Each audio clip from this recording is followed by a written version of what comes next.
Hi, I'm Ben Swan, the writer, director and producer for Out of Time, and I'll start off by saying that this originally was going to be my 5-minute sci-fi drama from the first year of college, but it was never put into production, so I decided I will have it as my FMP. When I decided this, I automatically wanted to make it a sequel to the first film I made, and the way I was going about doing that was by having the character who was only spoken of in the first film act as the protagonist in this film. However, I was finding casting quite difficult, but I managed to get Shane back on board, and when this happened it made the story way better because it meant I could rewrite the story to explain why Peter was chosen to go back in time and not just some random person, and that's because Peter has already time travelled in the previous film. So during that period of writing and casting, things sort of organically put themselves into place, and it made the story way better and sophisticated than it was in the original 5-minute version.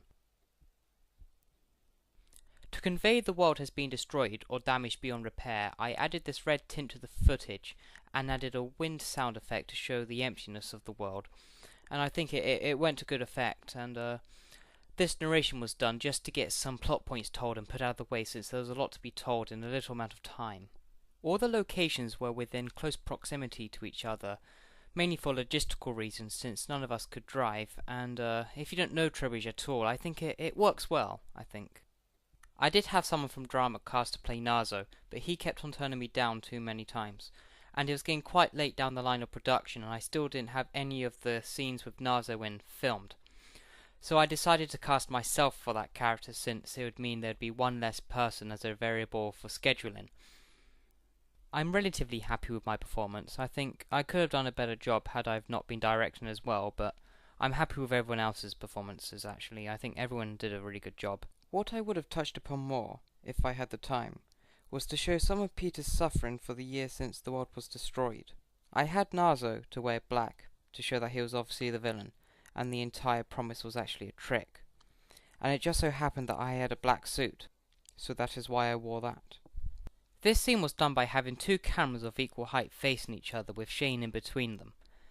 And him being in the middle hides the two cameras from filming one another. And it was a case of layering the footage from both cameras and making one semi-transparent to give the reflection effect on the glass wall texture.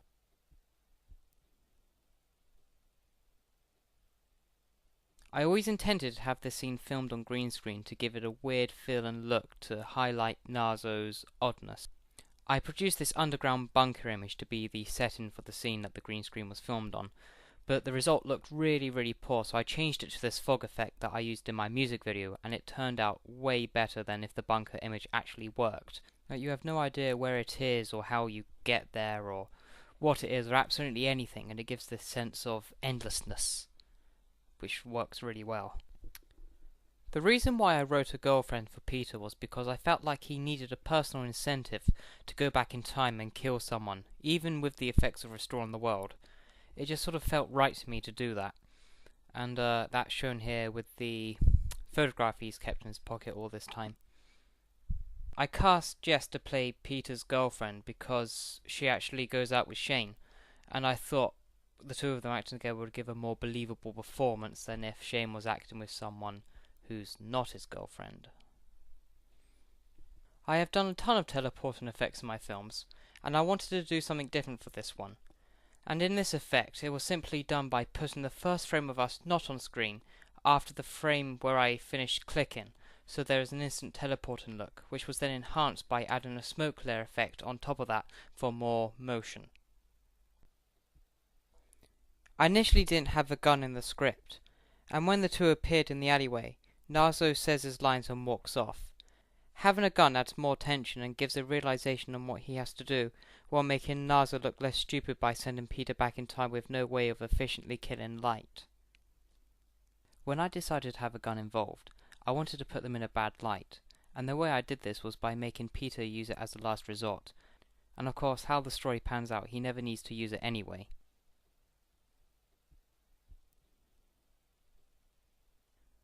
I wanted a sense of tension before the two confronted each other while showing light to be different to how Peter envisioned him. The film was heavily inspired by the imagery and storytelling of Doctor Who, and I planned for light to be in my Doctor Who fan film. Such imagery can be seen with the dirty urbanesque settings such as this alleyway. The issue with it was the fact that there was a road straight above it, but the sound turned out fine, and in a way the cars improved the story because it shows that the world's still thriving at this point. And when you contrast it to the time when the world was destroyed, it gives a sense of how different things have ended up. I wanted a tunnel such as this, so I could film Nazo standing with the light facing his back and not his face, meaning you don't see him very well, which sort of highlights the mysterious character that he is.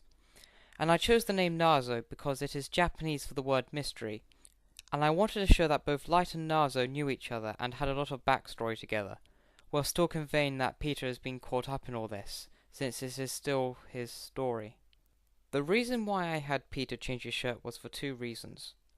One was to give a visual element to the fact that a year has passed, and the other was to show that Peter has crossed his own timeline. And that really was shown in the wide shot, and we got him to put the blue shirt on for that one scene. The story has a very basic 3-act structure. The first being the intro to the scene where Peter goes back in time. The second is the confrontation at the alleyway. And the third being the energy ball scene in the field. Nazo didn't have much place in the third act, so I decided to leave him out completely instead of awkwardly shoehorning him in somehow.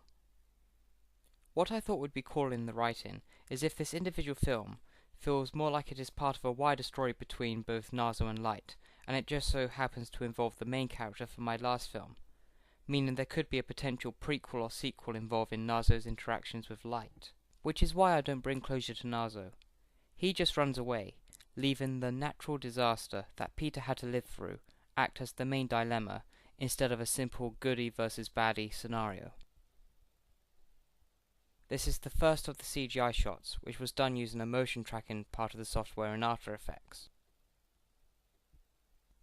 I cast Matt as I knew he was a big Doctor Who fan, and I knew he would both appreciate the opportunity to play a character of a similar nature to the Doctor, and perform it really well. And I asked him to wear something very Doctor Who-ish, and I left it for him to decide, and he nailed the costume. And because they were his own clothes, it was one less thing for me to have to worry about. The character is called Light, because I needed a common and objective term, which is recognizable, but is not too distant, such as a name like Thranduil, or something really underwhelming like John. And Light, much like the Doctor, was a good middle ground for the type of character Matt was playing. This is a good example where I let the cast take the helm of how to work the dialogue into action, as I knew Matt would do a good job of improvising this long line of dialogue into something more engaging to listen to and watch. All that walking around and talking and stuff with the fingers, that was all down to him, and yeah, I love it. I wanted a sense of scale with this shot and the sense of magnitude of what they have to face. I wanted to have CGI elements to the story, as this is a big part of sci-fis these days, to the point where it almost looks weird if there isn't any. And the key was to keep the CGI down to a minimum, which is good on my part because it meant I had to keyframe less, and also because generally with that sort of thing, less is more. The way I did the energy ball and meteorite shots was by doing a rough cut edit at the college, thus choosing what shots I wanted to use.